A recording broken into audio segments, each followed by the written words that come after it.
अस्सलाम वालेकुम friends, hi guys, I am Zara Khan. Welcome back to my YouTube channel Zara Khan official.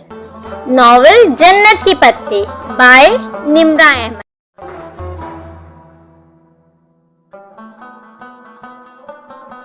आ जाओ, अंदर आ जाओ। लंबी मोमबत्ती से ऊपर नीचे अटकी मोमबत्तियां जलाते हुए इन्होंने इसे नरमी से कहा था।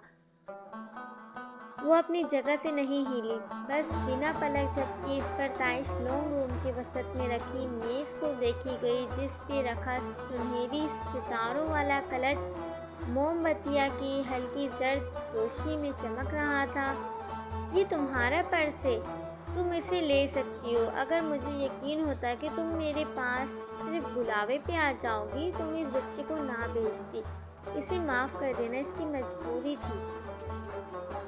आओ बैठ जाओ, खड़ी क्यों हो?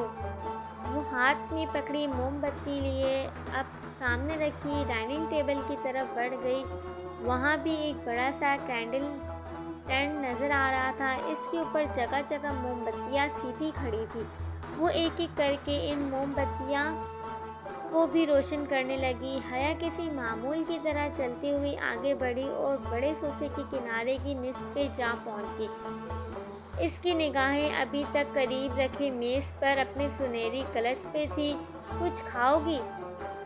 इसने हौले से नफ़ा में सर हिलाया। बहुत सारी हिम्मत करके वो बामुश्किल कह पाई, आपने मुझे यहाँ किस लिए बुलाया है? मुझे तुमसे कुछ पूछना है और तुम्हें कुछ बताना है। अब्दुर्रहमान आज सुबह की फ़्लाइट से इंडिया चला गया है, मगर जाते जाते इसने ये काम मेरे ज़िम्मे लगाया था। वो अब इसकी जानिब पुश्त किए आखिरी मोमबत्ती जला रही थी। वो अब्दुर्रहमान के नाम से ये हैरान नहीं हुई थी। इसने दोपहर में ही इस घर के बाहर गेट पे लगी तख्ती देख ली थी। इसके बावजूद जब वो बच्चा इस घर में दाखिल हुआ, जब वो भी पीछे चली गई, वो सिर्फ अपने परस के लिए आई थी या किसी मामले के हल के लिए? वो किसी नतीजे पे पहुंचने से कासिर थी। आपका अब्दुर्रहमान पाशा से क्या रिश्ता है? वो बोली तो इसकी आवाज़ जर्द रोशनी के मानंद मध्यम थी। आहिस्ता आहिस्ता इसका खौफ दूर होता गया। मैं अब्दुर्रहमान की माँ हूँ। इन्होंने हाथ में पकड़ी मोमबत्ती मेज़ पर रखी और उंगली की पूरों पे लगी मोम खुर्ची फिर पलट कर इसकी तरफ आई। अब्दुर्रहमान ने तुम्हें मिलने का कहा था, लेकिन जब तुमने इनकार किया तो? भले वो हाथों और दामन का साफ ना हो, दिल का इतना साफ है कि वो रुका नहीं। अलबत्ता जाते जाते इसने मेरे ज़िम्मे ये काम लगाया था कि तुमसे मिल लूँ और तुम्हें इन सवालों के जवाब दे दूँ जो तुम्हारे जहन में है। वो दम साड़े खामोशी से इस औरत को देखी गई जो ठहर ठहर कर बोल रही थी। इन दोनों के दरमियान रखी टेबल पे एक फ़ोटो फ्रेम रखा था। इसमें दो चेहरे मुस्कुरा रहे थे, एक वही मामर खातून और दूसरा इनके साथ एक 35-36 बरस का मर्द। इसके बाल घुंघराले और लंबे थे, आंखों पे मोटे फ्रेम का चश्मा था, चेहरे पे छोटी सी दाढ़ी जिस पे जगह जगह सफ़ेद बाल नज़र आ रहे थे। निहायत गहरी सांवली रंगत का वो शख्स बहुत ही आम सा कबूल सूरत मर्द था। इससे पहले कि मैं कुछ बताऊं, तुम अगर कुछ पूछना चाहती हो तो पूछ लो। हया ने फ़ोटो फ्रेम से निगाह हटाकर इनको देखा, जो मुस्कुराती पुरशफ़क़त निगाहों से इसे देख रही थी। वो दरवाज़ा बंद होने पर डर गई थी, मगर अब इसका डर दूर हो चुका था। अब्दुर्रहमान पाशा मुझे फूल क्यों बेचता है? सफ़ेद फूल जो शायद दुश्मनी की अलामत होते हैं। इसके सवाल पे वो हौले से मुस्कुराई। हर शख्स का अपना एक अंदाज़ होता है। शायद वो इस तरह फूल इसलिए बेचता है ताकि तुम्हें चौंकाए, तुम्हारी तवज्जो हासिल करे। मगर वो मुझे कैसे जानता है? इसने अपनी उलझन सामने रखी जो इसको मुसलसल परेशान किए हुए थी। मैं तुम्हें यही बताना चाहती हूँ। इन्होंने एक गहरी सांस ली। दिसंबर में तुमने किसी चैरिटी यूनिट में शिरकत की थी। वो इस्लामाबाद में इस वक्त इसी होटल में था। वहाँ इसने तुम्हें पहली बार देखा था और इसी रात पहली बार तुम्हें फूल भेजे थे। इसे फ़ौरन से याद आ गया जिस रात इसे सबांजी की तरफ से सिलेक्शन की मेल आई थी। इसी दोपहर इसने एक चैरिटी किया था जो ज़ारा की कज़न की किसी स्टूडेंट्स फेडरेशंस के तावन से मुनक़द किया गया था। इसमें शहर के कई बिजनेसमैन और दीगर बाअसर शख्सियात ने शिरकत की थी। वो और ज़ारा भी यूं ही चली गई थी। यकीनन इसे अब्दुर्रहमान पाशा ने वहीं पे देखा होगा। ये मुमकिन था। तुम्हें वो डॉली नामी ख्वाजा सिरा तो याद होगा। इसे अब्दुर्रहमान ने ही तुम्हारे पीछे लगाया था। डॉली इसके आबाई घर का पुराना खादिम है, बरसों से हमारे साथ है और वो सिर्फ तुम्हारी मदद के लिए तुम्हारे पीछे आता था। जहाँ तक ताल्लुक़ है इस मैनेजर का जिसको तुमने इसकी माँ और बहन के सामने बेइज्जत किया था, इसकी मदद भी अब्दुर्रहमान ने तुम्हारी वीडियो हटवाने के लिए ही की थी। यह अलग बात है कि इस वक्त अब्दुर्रहमान इस बात से लाइल्म था कि वो मैनेजर कर्नल गिलानी का बेटा है। कर्नल गिलानी जानती हो कौन है? इसने धीरे से नफ़ा में सर हिलाया। कर्नल गिलानी वो थे जिसको तुम्हारे फुप्पा ने मुल्क छोड़ते हुए अपने केस में फंसा दिया था। बेगुनाह होते हुए भी कर्नल गिलानी ने कई साल सज़ा काटी और गो कि वो बाद में रिहा हो गए थे। उन्होंने कैद की सोबतों में लगने वाली बीमारियों के हाथों ज़िंदगी हार दी। इस मैनेजर की शादी होने वाली है। इसने तुम्हें सिर्फ अपने साथी मंसूबे के लिए फंसाना चाहा था, मगर तुम बेफिक्र रहो, वो अब तुम्हें कभी तंग नहीं करेगा। तो ये था सारा खेल, एक बाअसर शख्स के अपनी मोहब्बत को पा लेने के लिए इस्तेमाल करदा कुछ मोहरों की कहानी। सारी गुत्थियाँ सुलझ गई थी। अब आप मुझसे क्या चाहती है? वो ज़रा सर्द लहजे में बोली। तुम ये घर देख रही हो बियोकड्डा में। इस वक्त बिजली का कोई पोल मुरम्मत की बाइस काम नहीं हो रहा, सो इस इलाके में बिजली बंद है। वरना जिस घर में तुम बैठी हो वो बियोकड्डा का सबसे खूबसूरत, सबसे आलीशान महल है। ये दौलत, ये शान व शौकत, ये ताकत, ये सब कुछ, और ये एक शख्स जो तुमसे वक्तन मोहब्बत करता है, ये सब तुम्हारा हो सकता है अगर तुम कबूल कर लो, अगर तुम अब्दुर्रहमान पाशा से शादी कर लो। मैंने यही कहने के लिए तुम्हें इधर बुलाया है। हया ने गहरी सांस अंदर खींची। आपको पता है जब कोई शख्स किसी औरत को अज़ियत देता है और इसकी बेइज्जती का बाइस बनता है तो क्या होता है? वो औरत इसकी इज्जत करना छोड़ देती है। मैंने भी अब्दुर्रहमान पाशा की इज्जत करना छोड़ दी है। मैं शादीशुदा हूँ, इसलिए मेरा जवाब साफ इनकार है। क्या है? इस एक मामूली से रेस्टोरेंट ओनर के पास जो अब्दुर्रहमान के पास नहीं है।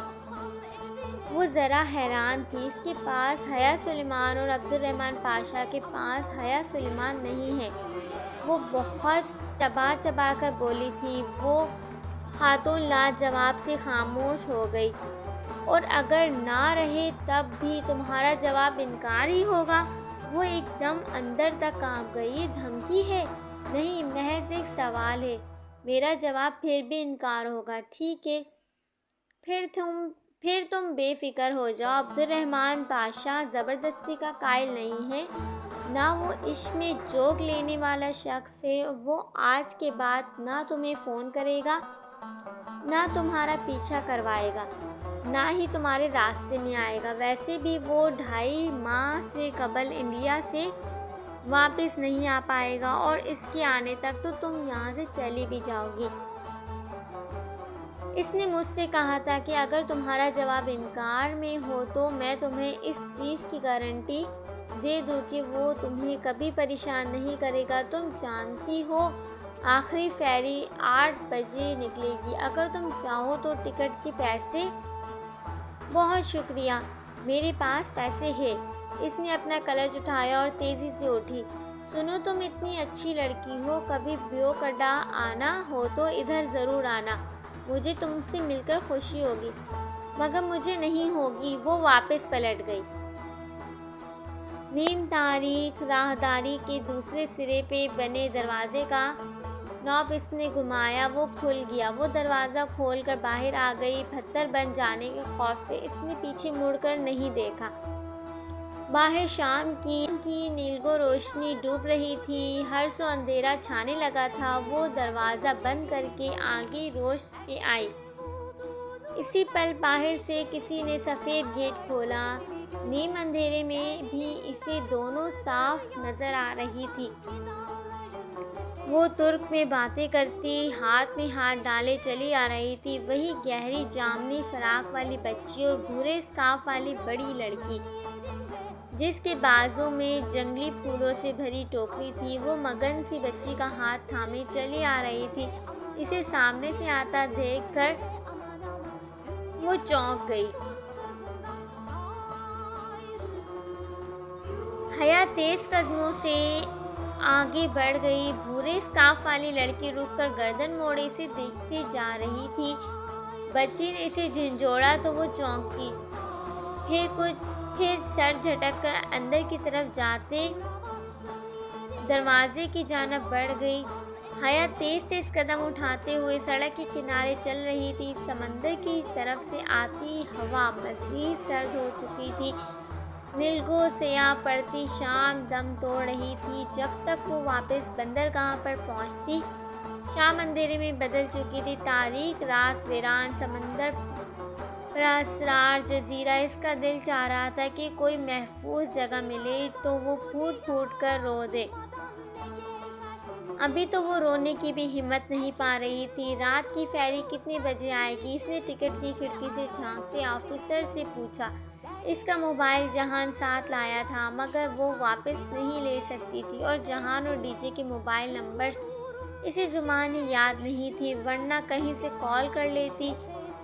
वो चले गए होंगे और परेशान हो रहे होंगे, वो अंदाज़ा कर सकती थी। 8 बजे टिकट चेकर ने जवाब देते हुए बागौर इसे देखा, फिर साथ रखा कागज़ उठाकर दिखा। आर यू हया सुलेमान, पाकिस्तान टूरिस्ट? इसके कहने के साथ वो प्रिंट आउट इसके सामने किया, जिसमें इसकी और डीजे की आज दोपहर की खींची तस्वीर प्रिंट की गई थी। यस एम आई, मेरी फेरी निकल गई थी। क्या मेरे फ्रेंड्स इधर ही है? फट जज्बात से इसकी आंखें नम हो गई। इसने सोच भी कैसे लिया था कि वो इसे छोड़कर चले गए होंगे। Police station, come to police station. और जब वो पुलिस ऑफिसर के हमरा पुलिस स्टेशन पहुंची तो अंदरूनी कमरे में इसे वो दोनों नज़र आ गए। डीजे कुर्सी पे सर दोनों हाथों में थामे बैठी थी, जबकि जहान उंगली उठाए दरस्तगी से सामने बैठे ऑफिसर से कुछ कह रहा था। ऑफिसर जवाबन नफ़ा में सर हिलाते हुए कुछ कहने की सही नहीं कर रहा, कुछ कह रहा था मगर वो नहीं सुन रहा था। चौखट पे आहट हुई तो वो बोलते बोलते रुका और गर्दन मोड़ी।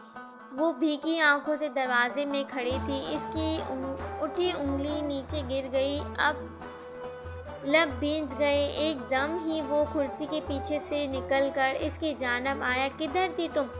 इसकी आंखों से आंसू टप टप गिरने लगे। मैं खो गई थी। वो बच्चा मेरा पर्स लेके भागा तो आधे ब्योक अड्डा ने तुम्हें इसके पीछे भागते देखा। अकल नाम की चीज़ भी है तुम में या नहीं है? एक बरस के लिए तुम इसके पीछे भाग गई। फेरी छूट जाएगी या वो तुम्हें कोई नुकसान पहुंचा देता तो तुम्हें इस बात का कोई ख्याल नहीं था? वो गुस्से से चिल्लाया। क्यों ना भागती मैं इसके पीछे? पर्स में मेरा पासपोर्ट था, सबांजी का कार्ड था। बाद में परेशानी होती, और जो परेशानी हमें हुई वो हम इस 1.5 घंटे में पागलों की तरह पूरे जजीरे पे ढूंढ रहे थे। जानती हो हमारी क्या हालत थी? डीजे जो इसके चिल्लाने के बायस रुक गई थी, अब आगे बढ़ी और इसके गले लग गई। हया तुम पागल हो? इसकी आंखें रोने से नम हो गई थी। वो दोनों फिर रोने लगी थी। हद होती है गैर जिम्मेदारी की। आइंदा मैं तुम दोनों के साथ कहीं नहीं जाऊंगा। वो भुनभुनाता कहता वापस पुलिस ऑफिसर की तरफ पलट गया। वो अभी तक रोई जा रही थी। इसे पता था कि वापसी पे जहान की बहुत सी बातें सुननी पड़ेगी। ओके गाइस, आज के लिए इतना ही। नेक्स्ट पार्ट नेक्स्ट वीडियो में। Please subscribe my YouTube channel. अल्लाह हाफिज़।